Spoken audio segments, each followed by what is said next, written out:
I found in your first book, Reading the Enemy's Mind, that you've done some work, not only for a secret service, but for a quite normal institution, like the Coast Guard.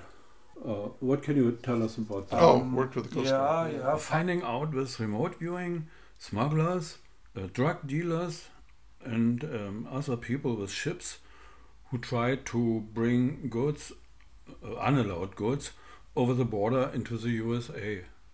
Yeah, not goods, bads. Okay. And as far as I have read, it was very successful. Can you tell us? I guess in the books it was a little bit short-handled. Can you tell us more about that cooperation with normal people? Normal people. Yeah. So, they're still not as normal as most people on the street. Because the Coast Guard is technically a military service as well, but they do deal a lot more with the civilian world than the Army does. But these organizations we were working with were actually made up of Coast Guard, Army, Navy, Air Force people, right? And even some Marines. So it was sort of a military setting. But what's interesting about this is that they were normal people in the sense that none of them had ever had anything to do with remote viewing before. And generally speaking, this was unique because in the past when we did our work, we did it at Fort Meade. We didn't interact with any of our customers. Here we were actually interacting with the very people we were helping, right? And so they had to be introduced to this stuff, remote viewing, this psychic spy stuff, and they had never heard of it before. And so they had to, consider how they're going to relate to it, if they're going to believe it, that kind of thing. So that was very much like in a civilian setting, that problem. And that's really the problem we're talking about. And oftentimes they did want a demonstration. And in that setting, when an admiral says, I want you to demonstrate remote viewing for me, you're not going to say, no, you're going to do it, right? And they don't take that kind of direction. Although I kind of wish we had done that at the time. I think that admiral might have been open to trying it. But, so for example, I had to do a demonstration session for an admiral. Because they were all kind of doubters. In fact, but the really interesting one was this Army major who, I had a friend who was actually in that unit, another major who I had gone to some of the Army schools with years ago, and he had no idea I was involved in this stuff, so that was a surprise. But he was kind of friendly towards it. He thought it was interesting. This other major was skeptical, and he said, I don't believe it till I see it. So one time, this was unofficial, he wasn't really probably supposed to do this, but he said, I would like you to come with me into the operations room. And I said, I would like you to do a demonstration session for me. Now, I didn't have to do that because he was just a major and I was essentially a captain promotable, which is essentially a major. But I knew it was important that he be on board with us because he played an important role in the organization. So I said, okay. And he said, so I've written down a target on a piece of paper and I folded it up several times and it's in this pocket. So I want you to remote view that target. And if you succeed, then I'll know this stuff is real. I mean, talk about pressure, right? So, okay, I'll try it. I can't guarantee it's going to work. And I always tell people that I can't guarantee it's going to work. So we sat down and I started talking about it. I went through the process. And as I got deeper into it, I had an impression, you don't mind a story, do you? You don't mind me telling you a story, do you?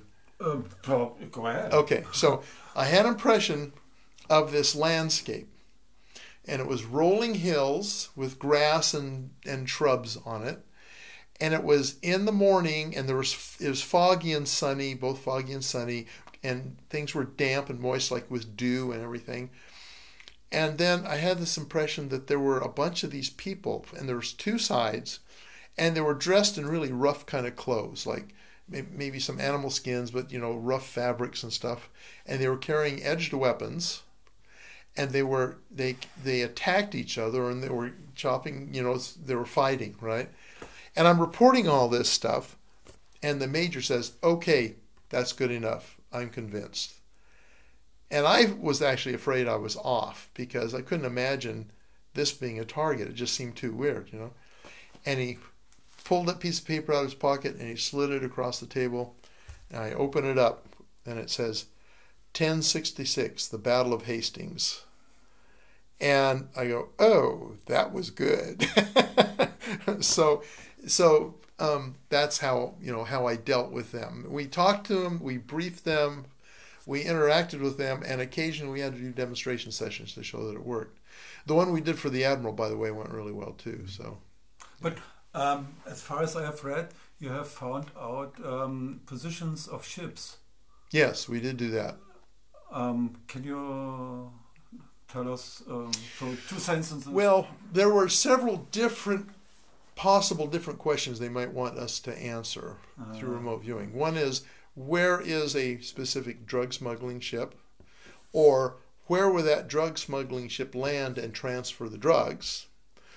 Or what kind of drugs is it carrying? Or what kind of contraband, let's say, what kind of contraband? Or if there's like, for example, we found out there might be a meeting of narco-traffickers or sometime like the week before, a bunch of narcotic smugglers got together. We might be asked to try and perceive what was discussed in that meeting. One particular one often was, where in the ship are the drugs hidden, right? And so we would do all those kinds of things. And, you know, sometimes it didn't work. Like I say, sometimes we didn't get anything, but sometimes it absolutely worked. In fact, at the end of our performance in that program, the Army intelligence staff at the Pentagon evaluated the results. And there were roughly 100 operations that we did that they could evaluate. We did far more than that. But in many cases, they didn't have the ships or the airplanes in the right spot to check up on what we told them. But on those ones where they did, they discovered that that their assessment, their statistical assessment was that roughly a third of them were total misses. There didn't seem to be anything that correlated with anything real on the ground. Yeah. Roughly a third of them was mixed between stuff that wasn't there and stuff that was. But 1/3 of them was exactly right on the money, and that they in fact captured narco-traffickers, recovered contraband, captured ships or whatever, based on our information. So, you know, a third of the time it was absolutely good, a third of the time it was mixed, and a third of the time it was wrong, which doesn't sound like much. But if you look at how the other intelligence disciplines, the signals intelligence, human intelligence, what's the other one? Imagery intelligence, you see that they had even worse records at success than we did. So in that perspective, we did really well. So, of course. Yeah. Yeah. And there was a time where the project was stopped.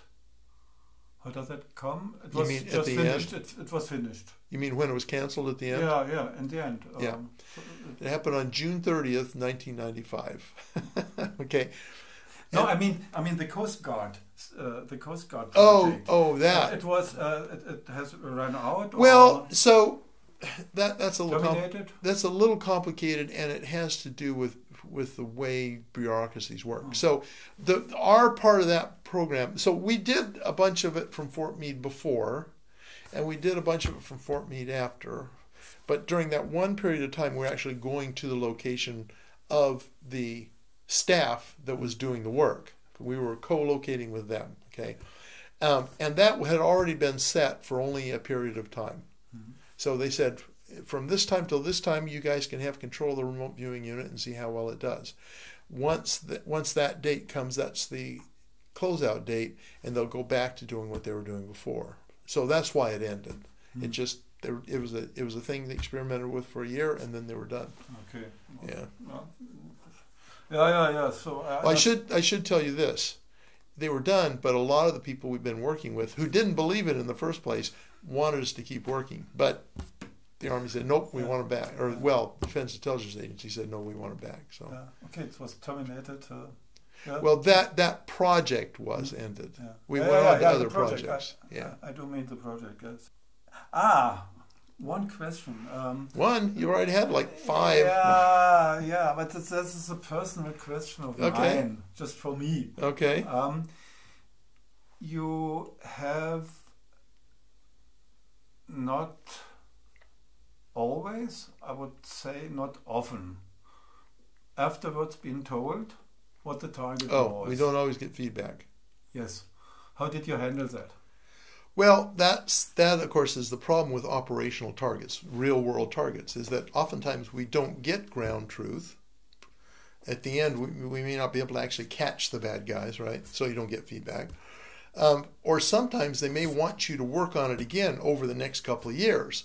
And so they don't want to give you feedback because they want to be able to keep using you. Once you get feedback, then you really can't work on that project anymore. So it's frustrating not to know what it is you're working on. So as a compensation, they would run us on targets that we could get feedback from. And it's not much, but frankly, after you've done hundreds and even thousands of these things, after a while, you get to the point where you're excited to get the feedback you can, but if you don't get feedback, well, you just leave it and go on to the next one. So you just get used to it, I guess, is the best thing to say.